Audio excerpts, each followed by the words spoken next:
Саламатсыздарбы, урматтуу мекендештер, кадырлуу калайык калкым, бүгүнкү салтанаттын кымбаттуу катышуучулары. Тарыхы болбой, эл болбойт, тамыры болбой, жер болбойт деген накыл кеп бар улуу элибизде. Кудайга миң мертебе шүгүр, 3000 жылдан ашуун тарыхыбыз да бар, тамырыбыз да бар. Мына бүгүнкү күндө эгемендүүлүгүбүз дагы бар. Biz ошол кылымдарды карыткан тарыхыбызды, мамлекеттүүлүгүбүздүн тарых бүктөмдөрүнө кирип, сиңип жок болуп кетүүсүнө жол бербеген ата-бабаларыбызды эскерип, ар жылы 7-8 ноябрь күндөрү расмий түрдө белгилеп, аларга башыбызды ийип таазим кылып келебиз. Себеби ошол тарых таржымал менен бай түп мамлекеттин келечеги калыптанат, андан ары өсүп өнөт.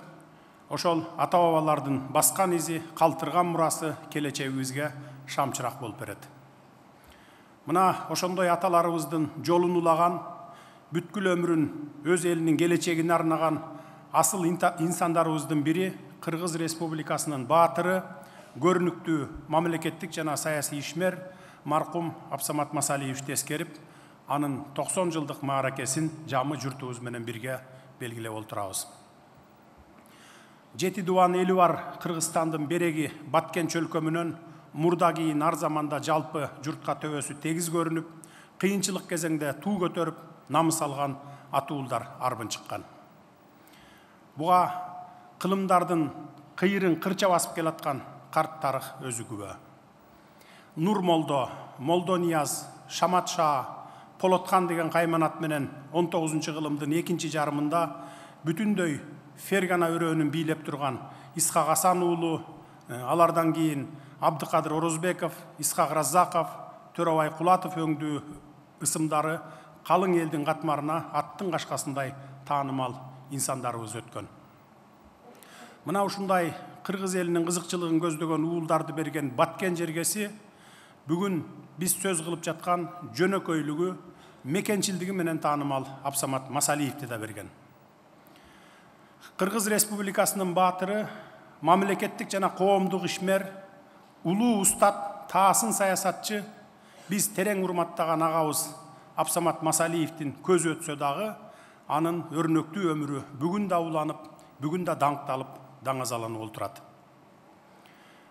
Ал катардагы шахта кызматкеринен мамлекет башчысына чейин ары ардактуу, ары жоопкерчиликтүү жолду басып өттү.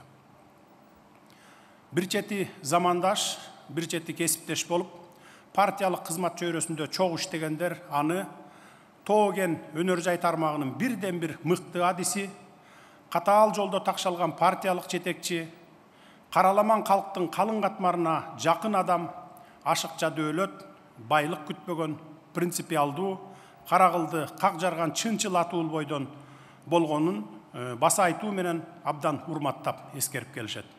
Алардын айрымдары мына бүгүн дагы биздин арабызда отурасыздар.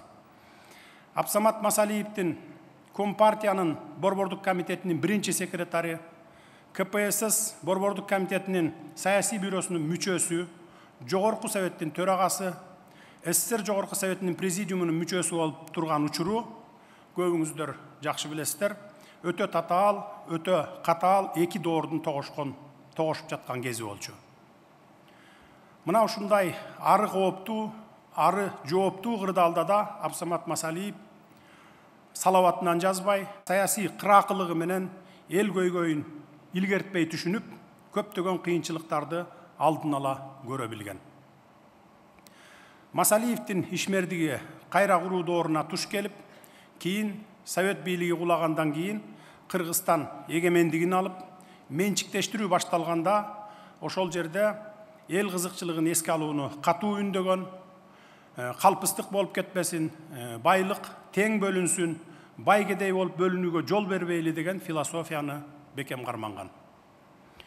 Ал эми парламентарий катары өзүн көрсөтүп, кем байлыктарды таратууда болобу, менчиктештирүүдө болобу, кандай гана олуттуу маселеде болбосун, жалпы кыргыз калкынын калың катмарынын кызыкчылыгы эске алынышы керек деп ураан чакырып турган.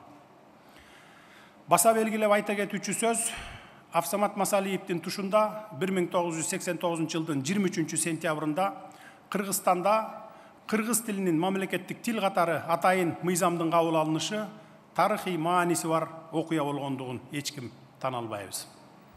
Мына ошол жогорку советтин жыйынындагы тарыхый окуяда Абсамат ага мамлекеттик тил жөнүндө мыйзамды кабыл алууга бардык негиз бар экенин айтып, кыргыз тилинин кабыл алынышы менен эл чарбасы бир топ жакшы адистерден кол жууйт деген болбогон шылтоолорду четке каккандыгы азыр да жамы журтка кеңири маалым. Ал эми жогорку советтин төрагасы болуп иштеп турган маалда өз тагдырын эл тагдыры менен өзөктөш караган кыргыз парламентинин тарыхындагы эң жаркын атуулдардын башында турган. Ошол сыноого салган мезгилдер аны чындап чыйралтып, качан, кайда, кандай кызматтарда турбасын, жан дилин төшөп иштей турган чыныгы мамлекеттик кызматкер болгонун аны тааныгандардын баары айтып эскерип келишет. Абсамат Масалиев айрыкча Исхак Разаковду пир тутар эле дейт анын санаалаштары.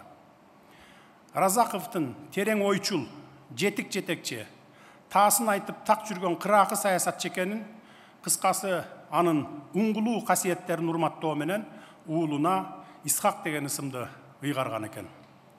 Мына Исхак уулу арабызда олтурат азыр.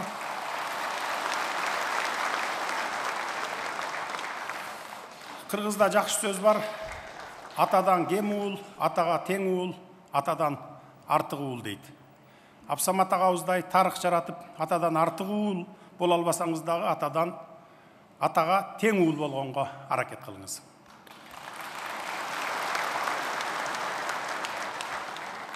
Исхак Разаковго күчтүү сый урматы менен өмүрүнүн аягына чейин Абсамат ака Исхак Разаков атындагы фондду жетектеп келген. Абсамат аганы туу тутуп, анын жолун улаган жүздөгөн шакирттери өлкөнүн бардык аймактарында үзүрлүү иштеп келишкен. Муну менен Абсамат Масалиев агабыз улуу устат болгонун так кесе айта алабыз.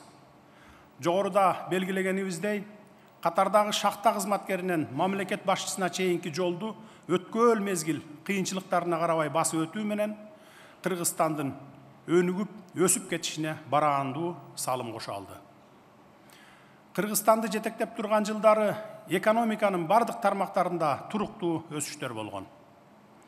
Курулуш тармагы жанданган, натыйжада көптөгөн мектептер жана башка социалдык объекттер курулган. Таш көмүрдөгү жарым өткөргүчтөр заводу курула баштаган. Ошентип өзүн тажрыйбалуу адис, иш билги жетекчи, акылман адам катары өз элинин келечегине, кийинки муундардын бакубат жашоо турмушу үчүн ак кызматын арнаган.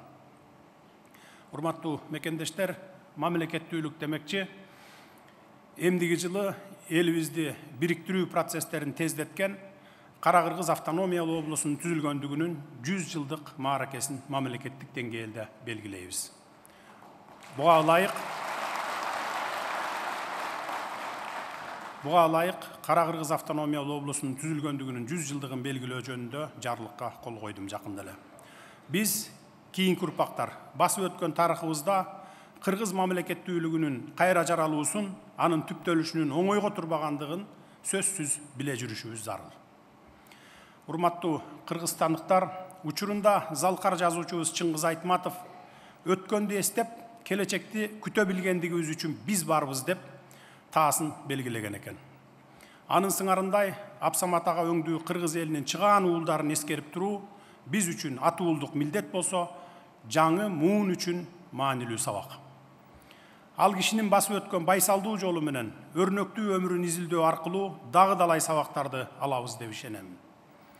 Абсамат Масалиевдин ысымы ар бир кыргызстандыктын жүрөгүндө тазалык менен аруулуктун, абийир менен ар намыстын, элге адилет кызмат кылуунун символу катары сакталып калат.